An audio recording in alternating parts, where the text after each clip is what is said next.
Voilà. Oh, wana bandeko. Batini na l'exabino. Il semblerait patriarche Boyebie Mboso. Voilà. Alors bandeko nanga. Ba garde du corps ou alors milice, il y a nani, il y a Kabuya, ba beti conseiller ya Chilombo. Vrai conseiller na ba tcheye vrai kuba. Bon mona ngwa na ola sabino image. Alors na minute to yebite so akufito toujours aza en vie parce que aza au sanza ba makila. Donc il y a quelque chose qui ne va pas entre Augustin Kabuya na Chilombo. Mais juste na moni ava beta eto atangwa beta kiye bangonyo so bauti na palais du peuple na Chilombo na ba Kabuya. Allo bandeko eza mama mingi tozo ebate Kabuya na monsieur Félix so bazo wela nini. Mais avant na sabino image wana total na no mi bale oyo mbutasita nsonizeno oto uti ko tchana ko sala émission mususu. Voilà. Alors to tchana no oyo pour mabutala image akini lelo.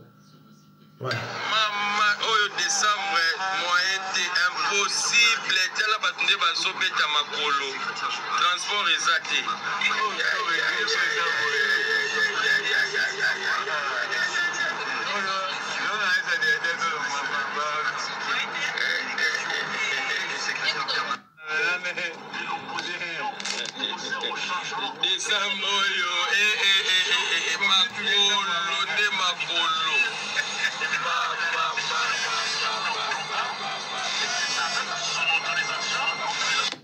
Bandeko, situation eza actuellement na mboka na biso RDC. Soko tini par exemple ndeko na yo mbongo asala commerce. Na boye soko asomi biloko yango ya commerce. Akomemela ndeni. Donc pas si il faut ça toujours multiplier, pas ça multiplier. Donc bato ba na osoma biloko na dollar tango ko ya pona ateka yango transport epesi pasi tango oteka biloko yango akomi na bénéfice ezate parce que l'état mutuka l'état akenango dollar peut changer na mbala moko. Donc vraiment ça passe. Donc bato baza bien na RDC bato yo Chilombo noma net ba ministre ba PDG ou baza un entourage na ye les restes ezaliwa. Alors to sisi wana total oyo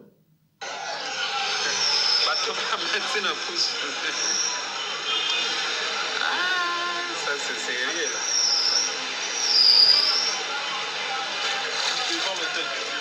Franchement, devant l'hôtel de ville, bato bazo matana pousse. C'est pas possible.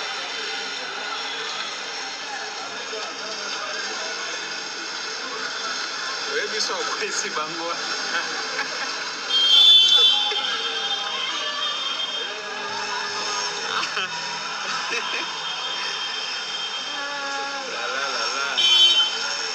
Bato ba matina pousse.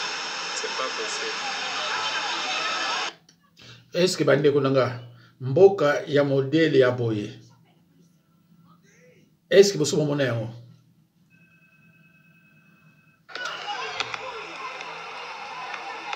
Là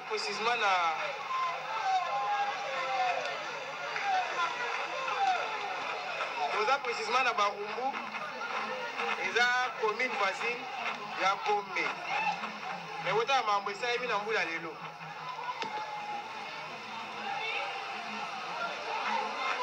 Commune yo César Noye. Biso wana kuna tona akasa Noyema. Est-ce que bandeko mboka ya boye boza ko s'attendre na nini? Est-ce que mboka ya boye eza vraiment la président de la République? Eza pe na ba ministre, eza pe na ba parlementaire? Ah non, eza ba vantir ndeko na ngai. Ce n'est pas seulement Chilombo. Kabila a laissé la même situation. 18 ans. Et l'on a malongé zate. Mobutu 32 ans. Tant Kabila yé, et l'on a bossa bana osani, ba terrasse, pas côté ba situation ça kabwe. Mboka ya bandoki. Mboka ya bandoki. Tout le bakati ti lo boye mon côté, mais 32 ans Mobutu. Autoroute à Salé Zawap. Autoroute à Salé 32 ans. Autoroute des Zawap. Président sur la Tanzanie 5 ans, va féliciter. Mais 32 ans, c'est-à-dire Moutou, à Koli, à Bali, à Botibebana, à Ibika, à Mobutu. 32 ans, rien. Kabila, Obozo Komisarilo, 18 ans, rien. À Ibibongo, à Kotonga Cité Naé. Chilomboye, 6 ans, rien. Mandeko.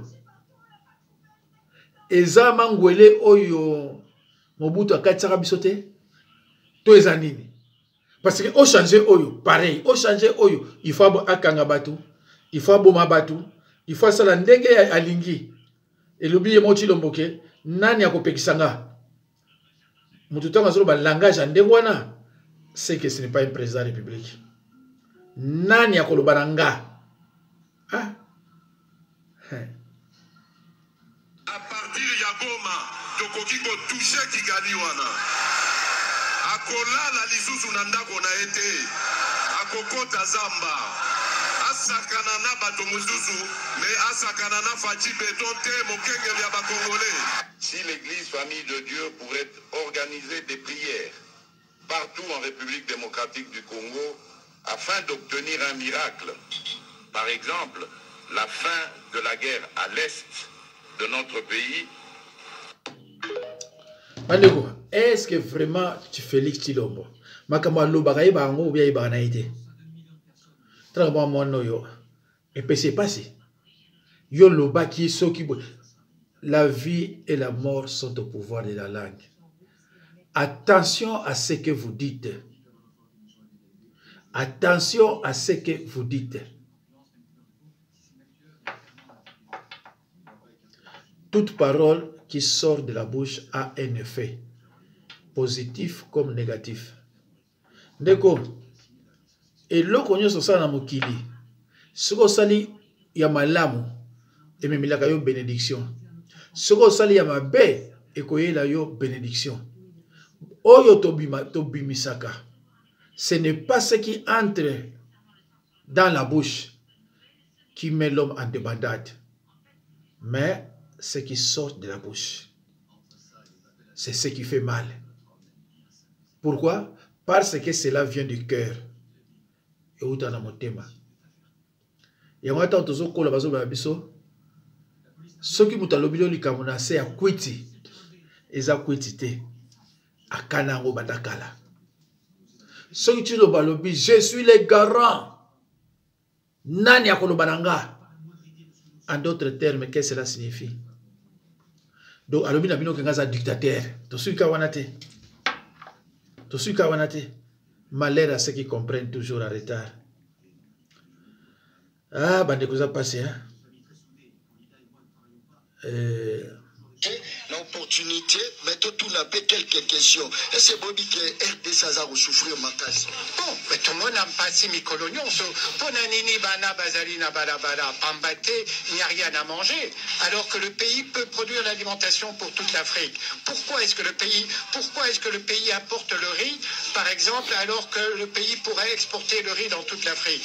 Et Outiwapi, ça vient du pillage de l'étranger ou ça vient de l'organisation nationale?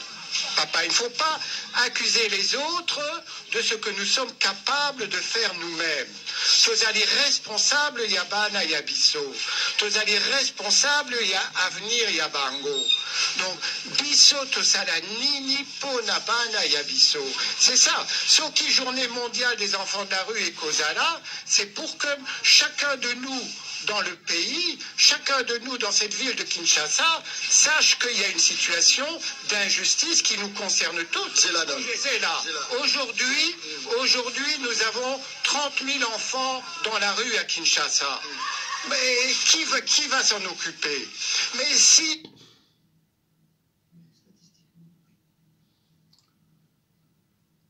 Oh là là là là, bakata yango, hein.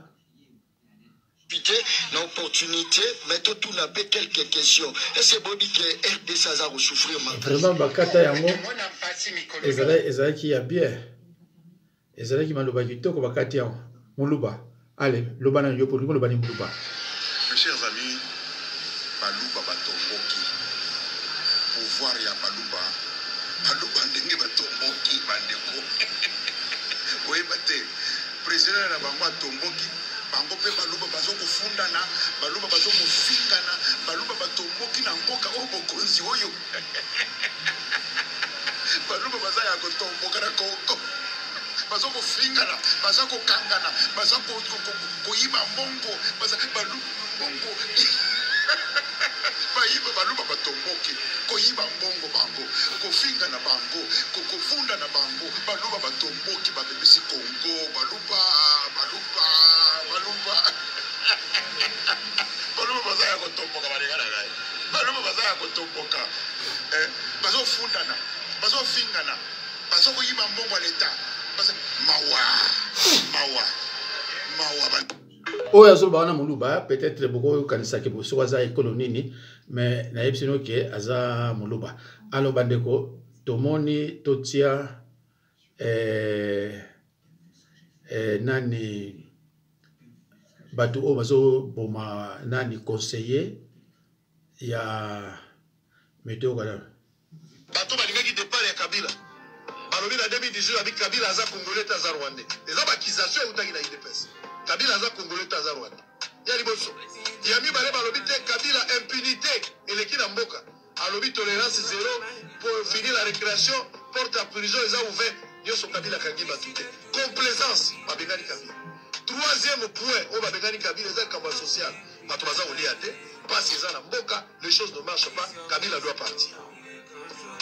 Monsieur le président de la République actuelle, Tshisekedi Tshilombo arrive, il y a 3 thérapies. Thérapie à l'impossible de Tshisekedi dans les années. Matomaza Sebelo a dit, tu peux te moi dans Mboka. Tu n'es bien pas la banque à l'alimentaire. Si on a dérangé ton grémon à maman mat, tu peux ça dire un discours aux agues dans moi. Si on a mégi ton grémon à maman mat, il y a un discours au Gakia. Donc, tu es étranger en croire l'IDPS. Na bateau, nous sommes allés balayer naïe. Baché moi la mboka Félix Tshisekedi. Il a mis balai. Na makambo etali impunité. Monsieur le président actuel, aïe na kisi bon va obéna mo etali droit. Et puis troisième élément, pour la makambo etali social, pour konzi mboka sikaya lobité, pour la social na les peuples d'abord. 3 éléments principaux. Il y a liboso. Tozi mwana mboka ya mibale tolongoli impunité toya na état de droit ya misatu totiela le peuple d'abord. Siko 6 ans après to évaluer bakaba kofinga muto ezate bakaba kofinga muto ezate oneko kofinga wana ezala bato mosusu mpe bayekoli kofinga muta kofinga muto ezate mutu mpe kobakisa bato ezate to évaluer 6 ans après. Tshisekedi mwana mboka président de la République, oui, il n'a pas changé la nationalité, il reste le fils du pays. Pour le peuple d'abord. Bandeko ndeko bauti kolanda aza kasaye muluba soka aza kasaye te il serait katangé en tout cas place on ko échappé te boyoki ndenge alobi makambo kofinga batu yela te makambo kofinga mutuko ezala te alobi 6 ans après. Mais ndeko nangai ba raison o bazolo ba bengana Kabila mais ça ba raison solo il n'a rien fait, il faisait qu'empoisonner et tuer. Qu'est-ce que l'autre là fait Kabila oh bino elmo beaucoup ça ba référence mais c'est pareil ndenge bato so comme ça Mobutu ne yo pozolo pour Kabila n'a rien fait, il devrait absolument partir bengana. Bon, effectivement, Tshilombo aussi, il est là. 6 ans après, non, 5 ans après, le bilan est globalement criminel, hein? Voire négatif. Donc, il est Bemba Soussou, bilan. Moi kuta kolobeza te. Tala bat pa bazo uta makolo bazo ya. Ye matama kaka. Ah ba matama misusu pe bandeko. Nzamba limbisa mais eza likama ofinga te, eza matama za na matama. Bon voilà. Matama va pesa biso mutu na marque na ye. Eza pasi na mawa. En tout cas, soko za muluba ya motema malamu. Malheureusement, baza pensate. Sinon, tes situations qui prévaut actuellement en RDC. Ah, il y a de quoi quand même réfléchir. Hein? Ah, il y a de quoi réfléchir. Eh, si quoi, au moni, bateau bazo kende kuna, bazo kende à côté na ville. Soki, muswaza wana bazo kende na banque. Banque yango auti maluku, azo kende yango papi na ville. Donc, sous réseau en chang mobimba banque ezalaka noté. Sous réseau pe na banzi ya funa ba matete tout ça na banzi. Banque pe ezalaka noté. Ah mais bande kunanga. Bande kunanga. Mutu alingo bimisa azana carte bleue auti France. Azo vanda na maluku. Po bimisa $100 ou bien 100 €. Fois luka transport, bon ndenge ezali akende tina ville. Pona obimisa 100 francs Alexis toute la journée kuna. Alors, ngai sur le niveau 100 €. Na okina makolo. Et pas nazo que no bibisango, na pas nazo zo nanda kunanga moins de 10 minutes, moins de 10 minutes. Ba banque, les banques sont partout hein. Partout à banque ezali. Partout. Chaque commune ezala ba banque, ezala ba hôpitaux, ezala ba pompiers, ezala commissariat. Mitu comme commissariat ezali, bambulance ezali, commune nyonso. Mais moi je me demande ces gens-là, ba vendre na potonini. Pona yo ki petit ngana nyo yo. Maître Nico Maengele. Aso ah, poto zaka boye. Donc bateau baso gouverner même boko na biso, ba vendre na bamboko yo Ah, et puis c'est mawa. Ah lui même pas un tiers, ne bamboko ezali ko sa pas na biso te. Peut-être tous ces gens-là, Chilombo et les autres, mais ba faire na poto ba moni propriété, ba moni nenge ba nini, ba wc public ezalaka. Lelo ba tukuna ba no sala toilette na libanda, ba kolon tsoki ba nani ba wewa wala libanda. Place ya okelo sala toilette zate. Parce que le pouvoir n'est pas décentralisé. Tant que le pouvoir ne sera pas, de toute façon, là où il y a la dictature, le pouvoir est cause à décentraliser, et ça va toujours centraliser dans le groupe Mogobo. Ça, c'est depuis Mobutu. L'Obia Bangbandi, l'Obia Bankatange, l'Obia Balupa, mais voilà. Donc, Yomoko Siko, Moluba, tant aux autres la pensa, ne besoin de Milamboka, Yomoko Moluba, c'est Banoni. De toutes les façons, gars, sur le finga, parce qu'il y a un finger raté, hein, beaucoup de vidéos, tout le monde a ça là. Toutes les vidéos. Bon, on a atta vidéo mon côté, nga nazo finga moluba, tout nazo finga école mon boy. Je suis pasteur na finga raté, mais na le bande vérité. Peut-être défaut nga wana pour la vérité, mais ko finga na finga raté. Yo moko moluba. Dans la situation n'engezali. Sozo kumi sa Chilombo c'est que na ba na bino Chilombo ne perd na lo bako banakala ne peut rien faire sans l'aval de Kagame Kabila. Na ba na bino déjà na vidéo. Si l'homme a le ko changer nini constitution à tel nom bino. Abi nani akopekisanga parce que ça na kati ba corps secret. Donc bolinga te na ba corps secret balobaki na ye il faut changer nini constitution après tant on changer on to marché boy.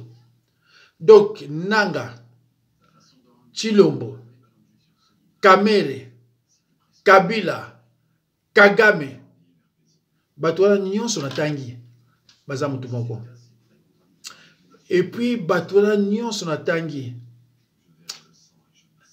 Congolaise na été. Hein? Oh nyonso na tangi wana. Muta convaincre ngazate, Congolaise na été. Peut-être boye bango un jour. C'est tout comme on a vu ça, que Mobutu a dit Togolais, il n'avait aucune goutte de sang congolais dans ses veines. Mais ils en ont battu au Tchatembe. Mais moi, je vous dis la vérité, de Kodongaï. Oh, nous sommes en Tangi. Ah, Congolais, quoi, rien. Alors, peut-être que personne n'a, aucun d'entre eux est Congolais. bango tout on a la goutangi na groupe wana to bo se plisa ka bato mais congolais na été na bosani ko tshela bino utelo kwango tshela bino sikoyo bolanda ko ne ba beti conseiller ya wapiye yango voilà bolanda voilà c'est comme ça il va parler mon tout babeti c'est les petits frères il y a conseiller David Moukeba. Donc, il va bêtir il va bêtir gravement. Les qui a David Moukeba, combattant à Tongo. Oyo Moni, Baza traité. Azo sans amaki. Voilà.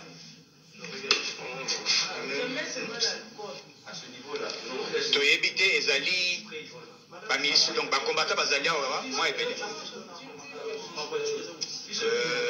Précisément, comment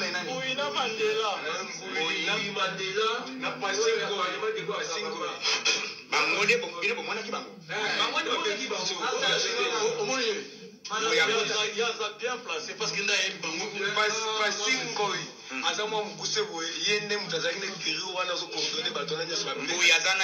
Mbuya za garde corps à Kabuya pasingo wana za maître ba tambola kana Kabuya wana bangonde mtu abeti besonyo so likolo ya balcon kutu président ka asili si kutu discours Mandela na zana Mandela na ebite so na proche ya Kabuya proche ka ba proche nyo so Kabuya donc ba recruter batu comme ce sonai voilà oyo leki ya conseiller David Moukeba, conseiller président de la République et chef de l'État. Voilà. Voilà. Voilà.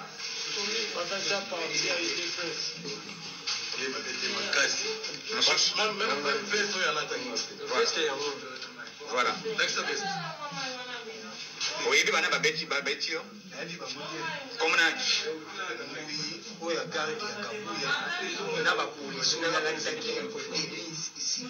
bazali na kati ya assemblée makambo ane sema na kati ya assemblée oui ya ba chaîne bazo imba l'hymne national kutu ya besoin si déjà ko président de la République a moni événement na misu na ye to za muto ba ko detele insulté pour moni on likolo ndenge na ogana likolo basi munga mutaveti ngali kofi na kingwa pasi koi Mandela mutalakisa kabi ranger oyo bangonde batu bafini Kabuya tout est tout fini ko finga Kabuya tout fini était c'est le but du président tala magamba parti est-ce que tout fini mutu ya komi kombo ne komi tala magamba parti eza mawa président tala makambu vraiment voilà na bato ba betinga ou bato ba betingai ba botolinga na mbongo ezali mbuyi nde ba menacer ngai na téléphone monsieur Ekei Mbuyi oyo azali rapproché à Kabuya capitaine Mbuyi balataki bomba tenue civile bazaki na ba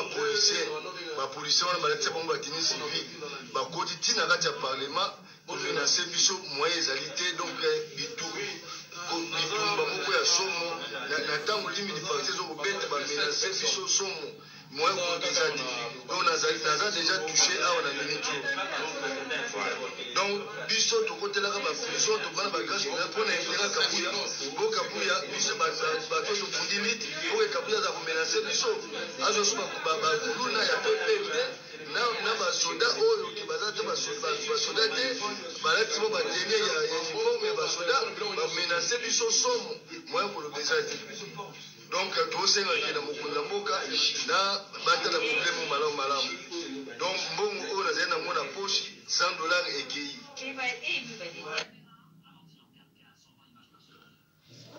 bandeko violence ezalaka malamu te ozobeta moningano eloko na lisu oyebi te lisu valeur ya lisu eza maka mingi bandeko na ngai tozoyoka bambuyi banani tout ça mais na banzi naza na filme moko awa ndeko wana alobi boye leki na biso wana alobi boye président amoni ti tozoganga nayebi te so nakoza na filme moko awa Kabuya na président mpe bazobima na assemblée donc président amoni voilà, yango yo bandeko. Président bazo bima na Kabuya. Mais wana Kabuya, ceux qui a pesqué ordre, soit pesqué ordre était, batunaye bazo beta bata Félix. Total non. Botala bandeko, bon na Kabuya.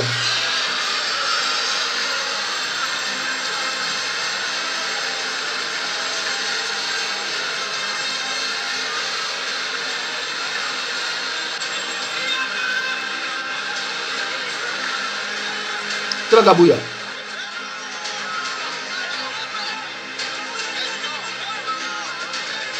Bon Kabuya. Tala yo voilà.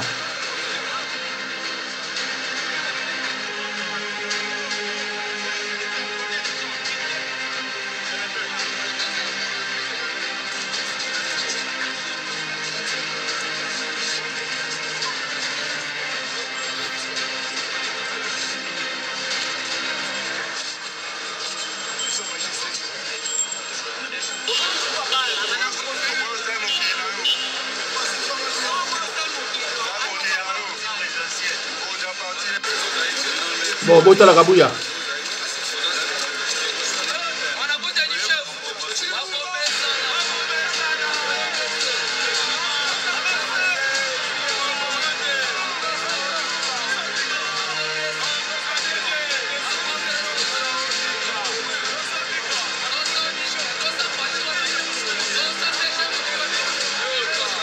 Yewana.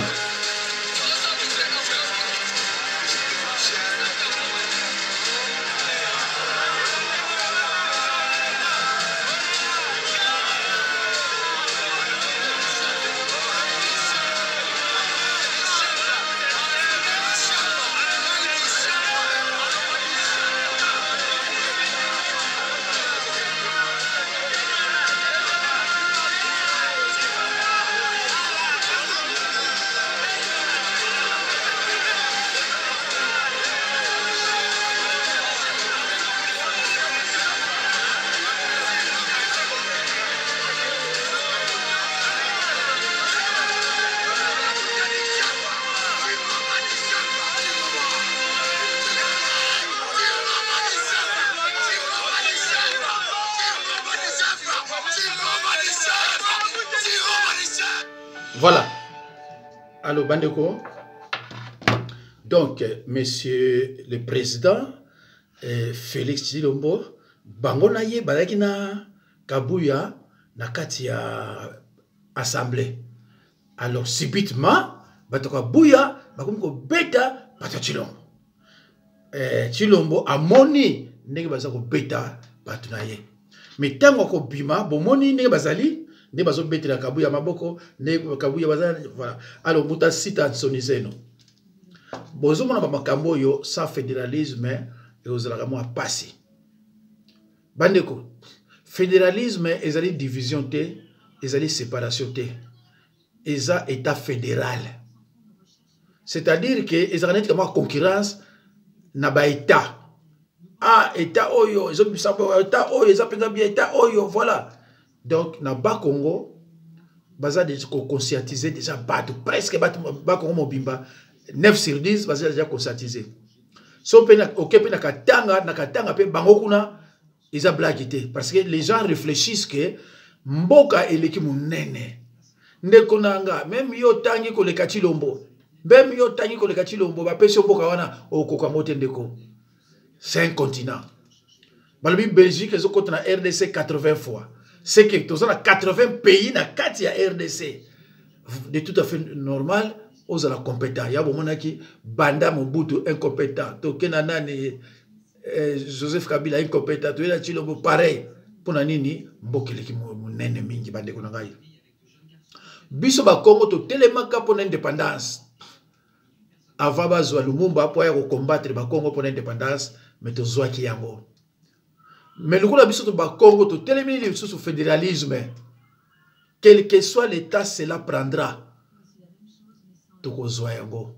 Fédéralisme et ko kota nzamba ko sala pour oebimaka na minoko na biso ebimaka pambate. Donc maman docteur Kibembi Moutou et Tonda Maye Lebele na Bruxelles yo continue kosala kaka mosala na yo fomo sita nsonezeno yo pe continue kaka bosi bolongi déjà 90% etikali kaka 100%.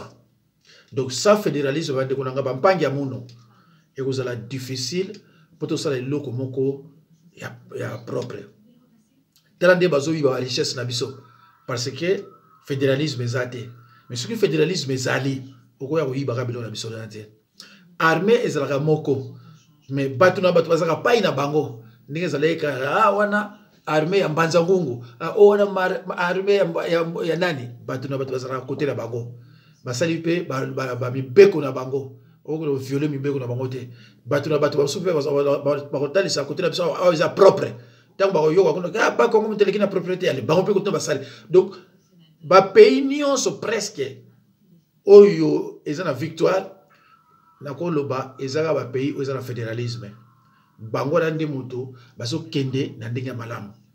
Donc nga nazoloba yango lere nyonso parce que je suis partant banda kala nalobilaka yango mbuta ntsemi Nemwanda Tsemi le défait Nemwanda Tsemi atelemilaki yango ava akita mbuta roi Mizele mongolo wala neti nga yepe atelemilaka yango.